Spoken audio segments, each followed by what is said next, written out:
introduce you to Phil. And the way I'm going to introduce you to Phil is actually from a video that popped up. I think it was Quartz. No, it wasn't Quartz. It was Seattle. Was it the Seattle Time? No, it's a publication. You told me to go get it from a publication. Which one was it? Oh, the Washington Post. Washington Post. So check this out, and I think this will help understand exactly what Phil's working on. Let's check out this video. A mussel form off the coast of California could be the future of the world's food supply. This is Catalina's Sea Ranch, the first commercially viable aquaculture operation in U.S. federal waters. The mussels are grown on suspended ropes in 100 acres of open waters, which the Sea Ranch says gives them the capacity to supply 1,500 pounds of fresh mussels a day. As the world's population grows and the depletion of land increases due to terrestrial farming and ranching, sea farms could be the key to feeding the planet in the coming future. Now we get down to the business of farming. Does anybody want to talk about farms and farming? They also represent a rare patch of common ground between the Trump administration and the environmental community. The White House wants to reduce a $15 billion annual seafood trade deficit with nations such as China, Japan, and South Korea. While some environmentalists think this could be a substitute for terrestrial farming, but getting permits can be often difficult. California has not issued any for sea farming in state waters, pending environmental reviews.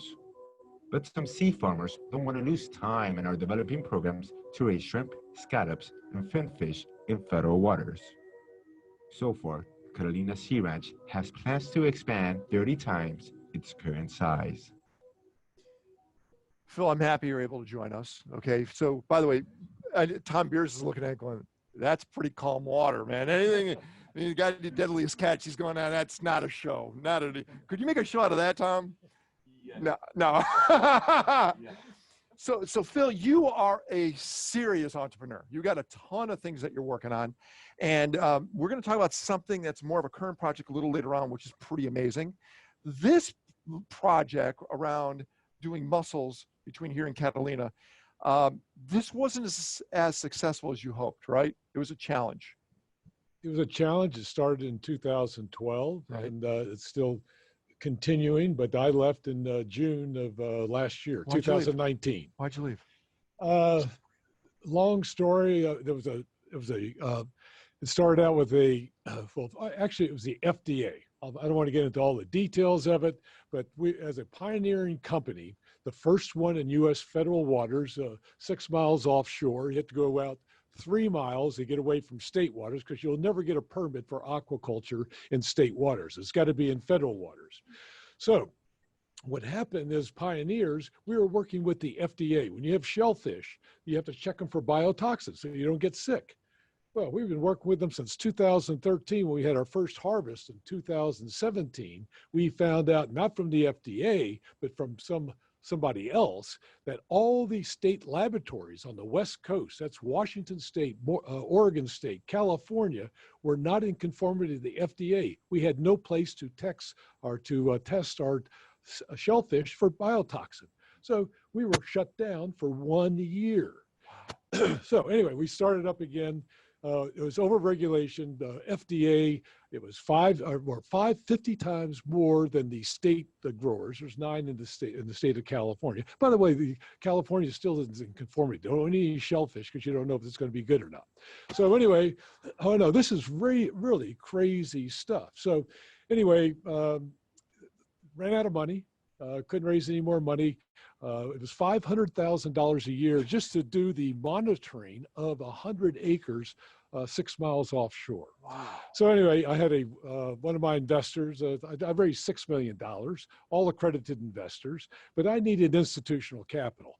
All those investors, I had 60 of them, they didn't even read the PPM. One guy wrote me a check at lunch for $1 million. He says, here's my donation. He thought he was making a philanthropic type of donation.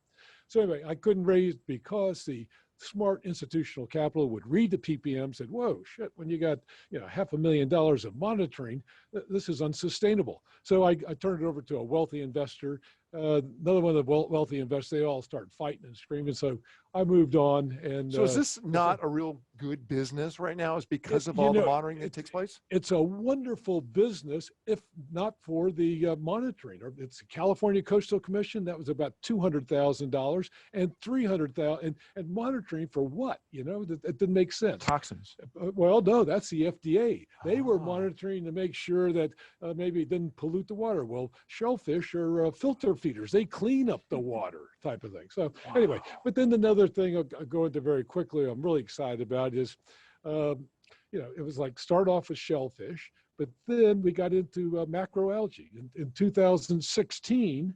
Well, let me go. I'll go through it. I'll come to it. Yeah. Okay. Okay. So here's how I got into it. It's very simple. That I was out there on the diving on the rigs, the oil rigs. They're about 2 miles out or 10 miles offshore of Huntington Beach. And I see all these massive amounts of shellfish. They get so heavy that over the 37 years that those oil rigs have been there in the federal waters, you had to go out and scrape them to get them off, because the mass would jeopardize the structural integrity of the legs of the oil rigs. So, you know, I put 2 and 2 together. I'm not a very smart guy, but when you see all these, you know, 2 years of growth of shellfish, and there must be a good resource. So anyway, I got the permit. The market I was looking at, well, yeah, let me just jump into this. So here's Long Beach, Huntington Beach is the closest. This designates right here California water. Again, you will not get a permit. There hasn't been a permit issued for any kind of sustainable finfish. Forget anything, federal waters, state waters. But why is that?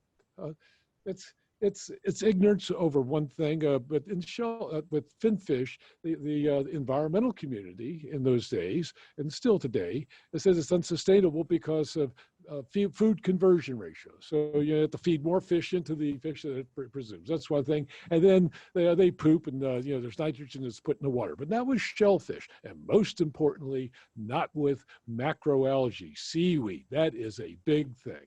So we'll talk about it. But anyway, we're located right here. What's really unique, and I didn't know about, this is all serendipity. This is no smart strategic thinking, but this is called the San Pedro Shelf.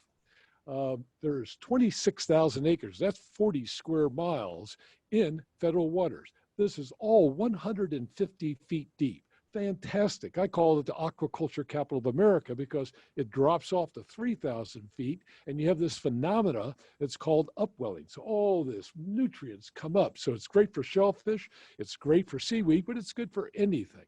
So 40 square miles in here, and we were going to expand. And here's the good thing about it. In federal waters, there's only one regulatory agency that's has a jurisdiction. That's the Army Corps of Engineers, and it's a building permit. There is no term on it. So for all you developers, there is a lot of property out here. If you get a permit, which is only costs $100 from the Army Corps of Engineers, I mean, that was when I found that out, I thought I hit the jackpot in 2012. But then you have, but shellfish, forget it, because you're going to be monitored by the FDA for biotoxins. But they don't even know if they have labs. Well, Oregon and Washington now have in conformity, but I don't think California is. I haven't looked in some time. But for other things, aquaculture, we need it. It really need it in the United States. $16 billion seafood trade deficit every year. That's a B, not a million. That's a billion. So anyway, I wanted to look at some other possibilities. We did the mussels, but all these other types of sustainable, that's the key thing. In those days, it's alliteration, sustainable shellfish. Today, I'll talk about it now, it's regenerative. So you can't just be sustainable. You've got to clean up the oceans. You've got to be regenerating with the atmosphere and the oceans. Here's some really cool boats. This is my favorite. This is our research boat. This is a 54 landing craft. We had that. This is our harvesting boat, and this is for research. Had some great aerial views on the first harvest and so forth. We're located right here in this is Alta Sea in the port of LA. Great operation. Something really quick is I really believe in R&D. So we were awarded $1.3 million of federal contracts, SBIRs, and the big one that caused all the controversy was the next one.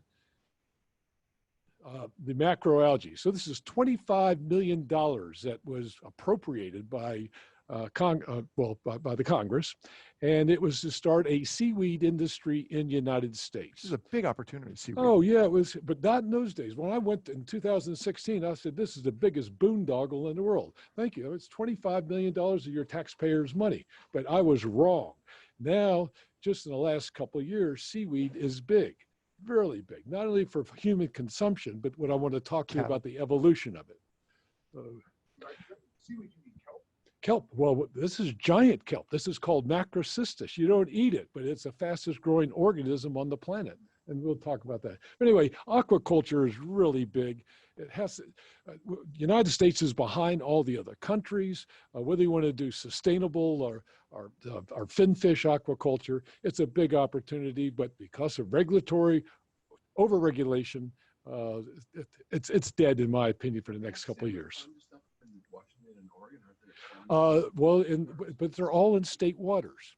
And there's 19 growers in California. That's what was crazy. Well, in Washington, the shellfish industry is $200 million, and their state lab was not in conformity. It's really a tough thing to do, to have to do the biotoxin testing. So anyway. That's a different one. We're going to get back to that. Okay, so anyway, aquaculture, this is what we have to really push it. The United States has to overcome the overregulation. So Phil, if you could do something different now, or the people that are watching, if they see this as an opportunity, what hurdles do they need to get over to have success in this type of industry here in California? In California, and it has to be in federal waters. Right. It should be, and this is the greatest place right there in the San Pedro Shelf. Because it's flat. There's 3,000 acres I had approved by the Coast Guard. See, there's two things. There's one is environmental impact, but then there's also marine spatial planning. Will you get in the way of the wealthy yachts that want to go to Catalina and so forth? Well, if you have 3,000 acres out there, you're going to have easements. There's ways. There's the common use of, or the use of the common. So anyway. There's still 3,000 acres that are out there for aquaculture. So there's a big potential. And again, you get a permit for $100. So big. It's not like in Alaska. You could just go anywhere, right? Or is there specific areas that can only fish in Alaska? Do you know? Well, no, you can fish anywhere in the Bering Sea. Anywhere in the Bering Sea. Yeah. But that's fishing. Yeah, it's seasonal. That's fishing. But that's fishing. That's not our. Not growing it. Yeah, we're growing. But they're not growing anything in Alaska. You can grow giant vegetables, but that's about it. In the waters? No. Right, up north. That was your last show, was around vegetables, right, farming. So the reason I wanted to bring this up is that was your last project. Yeah. And you learned from what you don't want to do to something new. So one sea to another. You went from the ocean to the Salton Sea. Right. Okay, so here's the evolution. So it went from aquaculture, shellfish, mussels, and then we got a permit. Catalina Sea Ranch got a permit. Believe it or not, I was the principal investigator, and I have a degree in English. I usually want a PhD type of thing. But anyway, it was a $500,000 award, not a grant. It was a competitive award from ARPA-E, 1 year to study how to grow macroalgae, in this case, giant kelp. It grows up to 160 feet, grows 2 feet or 3 feet per day. But to grow that in the open ocean. Then that was nice, but then we were invited, Catalina Sea Ranch was invited to do a phase 2, actually grow it in the ocean, and that's $5.5 million. That's underway. But then I read, as a principal investigator, the contract, and it only went to harvest. I said, well, what happens after you harvest it and then you turn it into a productive commercial product to get the taxpayers their return on their investment? And that's what just is now getting ready to be the issue. But what I saw is biofuels.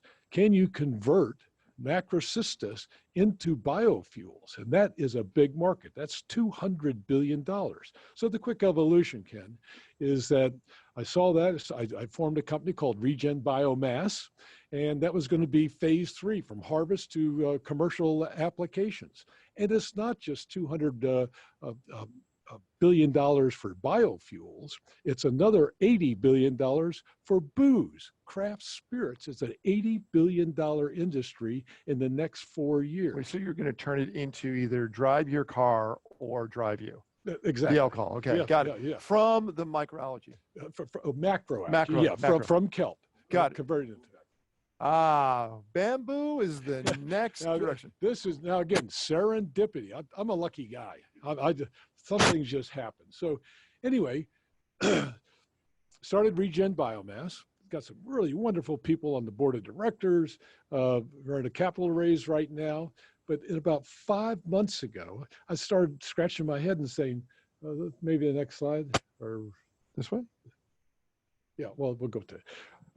I said, well, Macrocystis, or giant kelp, is the fastest growing organism in the planet in the ocean. But bamboo grows, it's been recorded or documented, 42 inches in a day. I mean, it's unbelievable. So I'm saying, why can't we look at bamboo as well? After having spent 10 years going out to that ranch, bad weather. I mean, that was a nice flat day. I've been out there. It's 6 to 8 foot swells. It's tough, and you've got whales out there and they get entangled. I mean, you have to have boat support and everything else. I started thinking, why not bamboo? Particularly, I've been looking at the Salton Sea for the last 2 years. And for 2 decades, they've been talking about the restoring it because they've got some major problems down there. And then 3 months ago, the Imperial County on the south, down in this area, they declared a state of emergency, health emergency. That are out there internationally. The Salton Sea is a very unique thing that happened here in California. It's man-made, right? Well, it was a emergency. It was in the turn of the century. The Colorado River knocked over the dam and came and flooded this low area here. So it wasn't planned to be a lake No, anytime soon. not It was man-made because of tragedy. Right. And the water is a high salt level, right? High salt level. Because of the sand that was all there and the salt that was there. Well, because also the 2 largest agriculture areas here up in the Coachella Valley and down here in Imperial Valley, that's $2 billion, and this is $1 billion of agricultural products. And then all the nutrients all flow in. Meanwhile, it's the evaporation of this is 300 square miles. It's starting to go down. You got 29,000 acres of playa. That's all toxic. That's why they had to declare that emergency. It smells when you're over there. Well, it does certain times when the wind blows. Yeah. And there's a lot of billionaires all up in here, and it's going to stink if they don't do something. So there's going to be some major. So anyway, that was the evolution. So why can't we grow bamboo in the desert? Well, most people would probably think, oh, well, bamboo's in the tropical areas. It needs lots of water. No way. I found out that there's a guy in El Centro, which is almost down the Mexican border, and he's been growing bamboo for 25 years, and it grows better than in the tropics. I mean, that was just serendipity to find that. So and you found that bamboo can be converted now into it's cellulosic material. So same thing. Just energy like or booze. Booze, exactly. And 2 more products. So it's biofuels, booze, I always call it like that, the craft spirits, alcoholic spirits. But then I was contacted through LinkedIn. I'm very promiscuous on LinkedIn. I think I got 15,000 people, but contacted by the CEO of Procter & Gamble. He said, I saw your deck. Why not textiles? He said, we're using cotton. That's really unsustainable. We're cutting down trees. We have to do something to meet our corporate decarbonization goals of the Paris Accord and everything else. Let's take a look at this. So there's actually textiles. And by the way, butt wipe, toilet paper is a huge market. That is more polluting than the transportation industry. And Americans are the worst ones. So don't Especially wipe right anymore. now. Yeah. Right now. In manufacturing or and just for tissues, mostly it's for tissues and also for fabric. but after the after effect of using, or is it? No, the paper, the manufacturer, yeah. Well, and from cotton and that's unsustainable. And you know, that's where to- here's the overview on that right there. Yeah. So anyway, bottom line is being able to convert bamboo into these 4 products. The 4th one is lumber. I mean, it's a wonderful lumber. Has more tensile strength than steel. It's just an amazing plant. So that's why kind of conclude this is in the 4th quarter of my career. I've had 6 startups. Now I've got a couple more underway. I'm back in the wind energy business, by the way. That is a $1 trillion industry in the next 20 years. The reason why I wanted Phil to be here, I wanted Phil to be here because he is one of those constant entrepreneurs that sees new opportunities, and generally you're ahead of the game. That's right, and too far ahead. That's yeah. This, I think the bamboo, you're right at the right time. And the reason why I wanted to switch things up from talking about Corona and talk about this is we have some downtime now. Now is a good time to start doing some research and look at what's next and how we all could get involved. And Phil, you and I have known each other for over a decade. You've always, again, have been ahead of the game. And if you're right, this is going to be hot. I think so. You know, and I wanted you guys to meet Phil because you're sitting here going, hey, I need some smart minds. I want to get people involved with this. And that's why you're here, Phil. And Phil, I really appreciate you sharing and at least enlightening us on what's next. Oh, thank you so much for having me. All right, there you go. Oh. So there you go. That is our first metal remote. I want to thank everyone for hanging out. We had some incredible people that spent time here. Bill, hey, Will, come on. Yeah, but you can't go. So markets and what's going. Spend any time in the portal, the metal portal. I don't even know where the portal is. Okay, you need to get inside the portal. Okay, and you could ask a lot of questions from. I think Quigley, you'll be in there. Ask them about the economy inside there. I want to thank, of course, what's going on with Helix. Thank you, Helix. I want to thank, she's upstairs? Oh, okay. The doc went upstairs. Both docs went upstairs. Okay, there's no medical professionals down here now. And Will, Jennifer, Chris, Dan, guys. And thank God this is running late because we would have been kicked out of the theater by now. So this is it, our first metal remote. And it's going to get only but better. Everyone, thanks a lot for supporting metal. Thanks a lot for being part of this community. And we'll see you all next week on the next metal remote. Bye, everyone. Thank you.